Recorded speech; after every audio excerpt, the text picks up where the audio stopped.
les cerveaux fous. Aujourd'hui on se retrouve pour le premier épisode d'Insect Series, dans cette série avec les scorpions, qui je le dis ne sont pas des insectes. Les scorpions, ce sont des animaux invertébrés appartenant au groupe des arachnides. Il en existe environ 1100 espèces réparties dans le monde entier.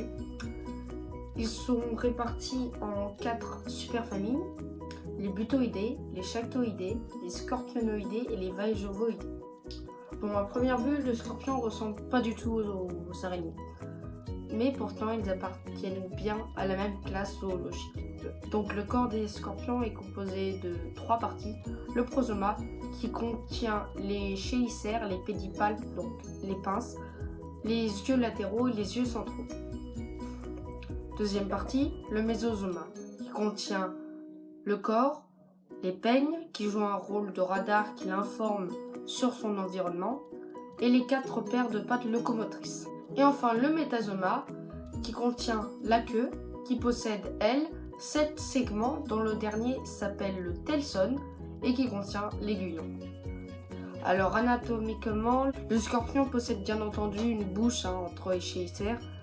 Son système nerveux est très particulier, il est très concentré à l'avant, où se trouve sa masse sous-œsophagienne, reliée à la chaîne nerveuse centrale, qui comporte 7 ganglions nerveux. Les scorpions ont le système nerveux le moins concentré de tous les arachnides. On dit qu'il est céphalisé. Son cœur est allongé et occupe presque toute la partie de l'abdomen. Il possède aussi un long intestin et 4 poches pulmonaires jouant le rôle des organes de la respiration. Et dans le telson se trouvent les glandes à venin. Depuis qu'ils ont conquis la terre ferme, il y a à peu près 360 millions d'années, les scorpions ont colonisé toutes les régions de la planète, à l'exception de l'Antarctique. Donc je vais vous présenter quelques exemples d'insectes. Dans les régions arides comme au nord de l'Afrique et du Moyen-Orient, il y a le scorpion à queue épaisse. En Amérique latine, il y a le scorpion à pince fine. En Australie, il y a le scorpion marbré. En Afrique, il y a le mort à l'affût qui est le scorpion le plus dangereux au monde. Et le scorpion granuleux à queue épaisse. Enfin, il y a également le scorpion occitan en Europe. Le scorpion sombre vers le Chili, donc en Amérique du Sud. Et le scorpion à fine queue d'Arizona en Amérique latine. Donc les scorpions vivent principalement dans les déserts sablonneux, les steppes, les buissons, les forêts tempérées, les forêts tropicales. Pendant la journée, ils restent sous une pierre ou sous l'écorce d'un arbre ou dans une galerie qu'ils creusent. À la nuit tombée, ils partent chasser ou chercher une compagne. Un scorpion peut atteindre jusqu'à une vingtaine d'années. C'est une moyenne, car il n'a pas besoin de beaucoup d'énergie pour survivre. Les scorpions sont des ovovipares. Donc, dès la naissance, les 10 à 90 petits montent sur le dos de leur mère. Et c'est à partir de 7 à 10 mues qu'ils deviennent adultes. Le scorpion se nourrit de petits invertébrés en les capturant avec leurs pinces et en leur injectant du venin, puis en le dépeçant. Oui, je sais, c'est pas beau à voir. Le scorpion est un animal qui hiberne sous des galeries qu'il a creusées avec ses pinces. Lorsqu'un mâle détecte une femelle, il exerce une cour complexe censée séduire la femelle, appelée la parade nuptiale, et qui a pour résultat la fécondation. Mais ensuite, il libère sa compagne vite fait pour éviter que celle-ci le mange, car elle est souvent plus grande que lui. Le scorpion, c'est un prédateur dans son écosystème, mais il y en a aussi qui le chassent comme les oiseaux. Ses principaux ennemis sont les rongeurs, les lézards, les pics-grièches qui sont des oiseaux et les grenouilles.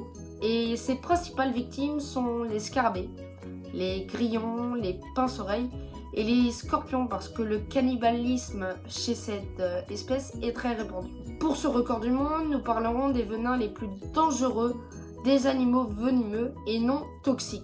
On parle d'animaux venimeux lorsqu'ils inoculent du venin volontairement. On commence avec l'amygale australienne, capable de tuer un organisme avec un poids inférieur à 60 kg, qui est la plus venimeuse de son espèce. Et nous avons le mors à l'affût, donc que je vous ai parlé tout à l'heure, qui est donc le scorpion le plus dangereux au monde et aussi le plus douloureux. Je vous explique ce qu'il fait. On a d'abord la douleur intense, puis la fièvre, ensuite viennent les nausées et les convulsions, la paralysie, le coma et la mort. Ensuite, il est capable de tuer un animal avec un poids inférieur à 70 kg. Quatrième position, le cône pourpré qui contient à peu près 100 toxines différentes. Un microlitre de ce gastéropode suffit pour tuer un organisme avec un poids inférieur à 600 kg. Annelé qui tue avec des bonnes nausées, des douleurs musculaires, un arrêt respiratoire et la mort. Capable de tuer jusqu'à 1200 kg, donc c'est pas mal. On continue avec la cuboméduse de Flecker. Ses tentacules de 3 mètres de long, c'est énorme, et qui possède plus de 20 000 cellules remplies de venin qu'on appelle les nématocystes. Elle est capable de tuer un animal de 3500 kg. En première position, nous avons le mamba noir. Connu pour sa vitesse, son agressivité et sa puissance de venin, capable de tuer un éléphant de 6 tonnes. C'est quand même plus venimeux que celui-ci, le taipan du désert. Et oui, mais heureusement pour nous, plus craintif et par contre capable de tuer jusqu'à 12 tonnes. Le scorpion était vénéré par les Égyptiens et a été élevé au rang de dieu. Il est représenté par la déesse Selkis vers 3200 ans avant Jésus-Christ, qui apparaît souvent avec un corps de femme coiffé d'un scorpion. C'est bizarre. Une sculpture en or de cette déesse a été trouvée dans le sarcophage de Toutankhamon. Elle était chargée avec Nephthys et Net, deux autres déesses égyptiennes, de protéger le pharaon. À partir de la 5e dynastie, Isis et Selkis deviennent une même déesse. Je tourne cette vidéo dans un nouveau lieu parce que je suis chez quelqu'un d'autre.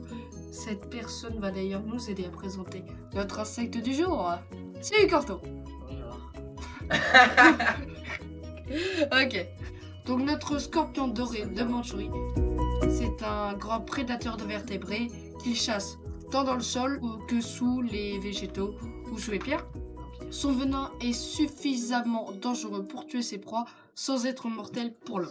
C'est un butidé de la famille des butoïdés. Il est plutôt petit pour sa famille. Il est caractérisé par une coloration dorée. Il vit dans les steppes et les pâturages de Mandchourie. La médecine chinoise utilise son venin depuis 1000 ans. Actuellement, un insecticide à base de son venin est en cours. Alors, donc tu tiens dans ta main un scorpion doré de Mandchourie. Oui, Jackie. Peux-tu nous le décrire physiquement? Oui, il est mort donc. Ah, c'est bon. Bon, c'était Cordo, applaudissez-le, merci!